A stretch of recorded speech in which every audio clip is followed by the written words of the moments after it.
और कैसे हैं सभी लोग। कल मैंने एक वीडियो पोस्ट किया था, लास्ट वीडियो जो था मेरा वो 8.1 पे बेस्ड था, जो कि ट्रिग्नोमेट्री था 10th क्लास का। तो अब हम उससे आगे 8.2 पर पहुंचते हैं। तो 8.2 में क्या है कि एक ट्रिग्नोमेट्रिक टेबल है।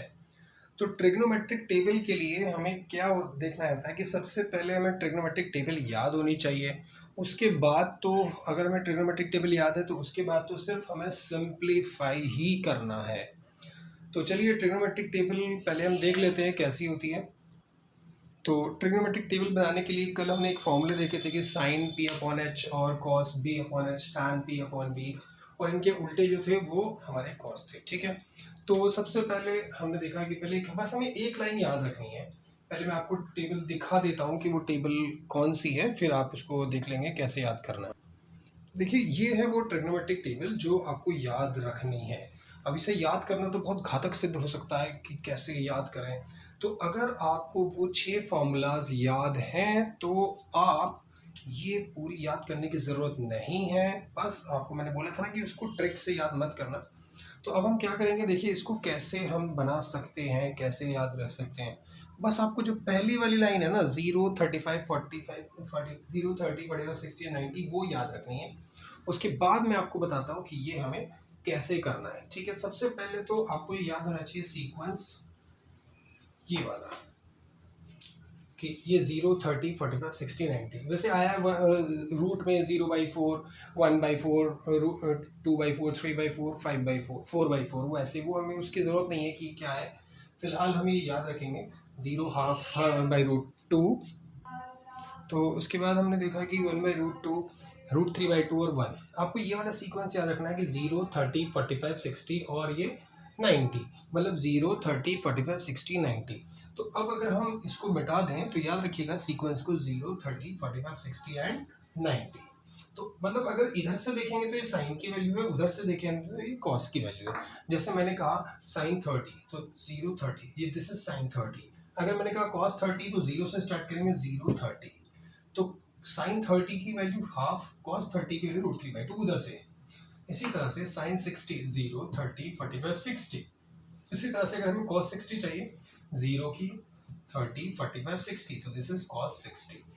मतलब ये वाला सीक्वेंस आपको याद होना चाहिए 0 30 45 60 एंड 90। मतलब पहला वाला जो होता है 0 की वैल्यू होती है 30 की 45 की 60 की और 90 की। सिमिलरली अगर हमें कॉस 90 चाहिए तो 0 30 45 60 एंड 90। तो अब ये दो की तो हमें याद हो गई। वैसे ही साइन का उल्टा देखो, आपने कल एक फॉर्मूला देखा था, साइन होता है पी अपॉन एच और कोसेक थीटा होता है एच अपॉन पी। तो मतलब अगर हमें जो साइन की वैल्यू है उसको उल्टा कर देंगे तो हमें मिलेगी कोसेक की वैल्यू। अब जैसे कि साइन 30 है, साइन 30 है हाफ, तो इसका रेसिप्रोकल कर देंगे तो क्या हो जाएगा कोसेक 30। यानी कि साइन और कोसेक एक दूसरे के उल्टे होते हैं। तो साइन 30 का वैल्यू आपने मुझे बताया हाफ। सिमिलरली कोसेक 30 का वैल्यू होगा 2/1। तो 1 नीचे तो लिखना ही चाहिए, 1 तो होता ही है। सिमिलरली अगर हमें साइन 60 का वैल्यू चाहिए तो दैट इज √3/2 0 30 45 60। और सिमिलरली कोसेक 30 का चाहिए तो जो साइन 60 की जो कोसेक 60 की वैल्यू चाहिए अगर हमें, तो जो साइन 60 की वैल्यू है वही कोसेक 60 की होगी, बट वो रेसिप्रोकल हो जाएगा।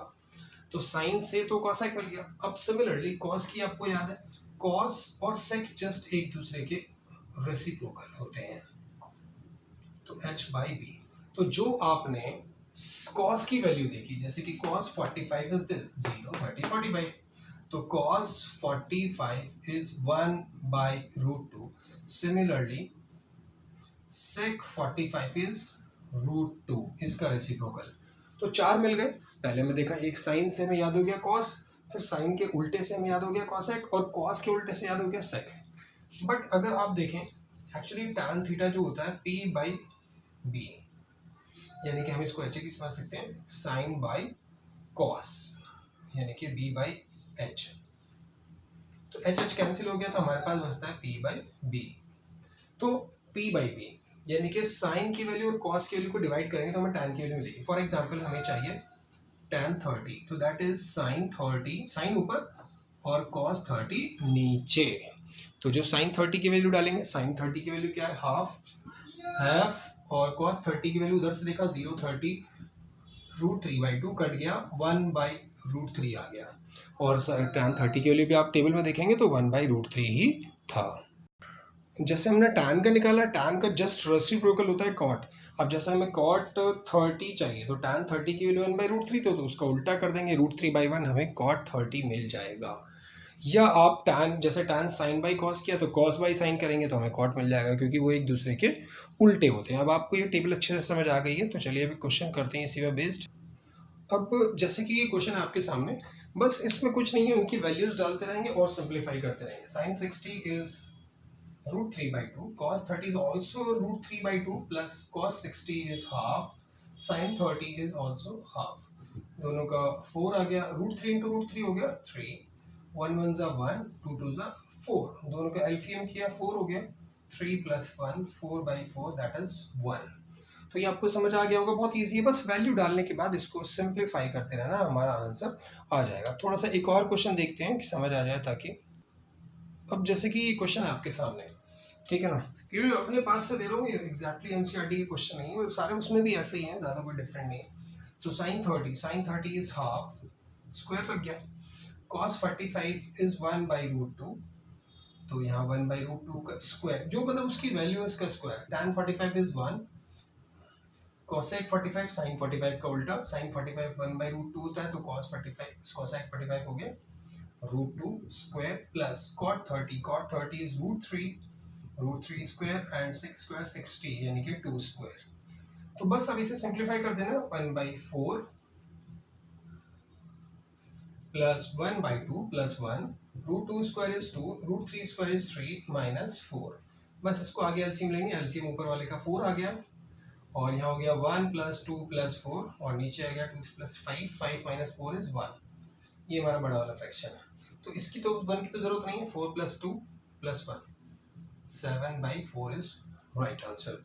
तो इसमें बहुत बड़े बड़े क्वेश्चन भी आ सकते हैं, बस आपको अगर वैल्यूज याद है तो आप इसको सॉल्व कर सकते हैं।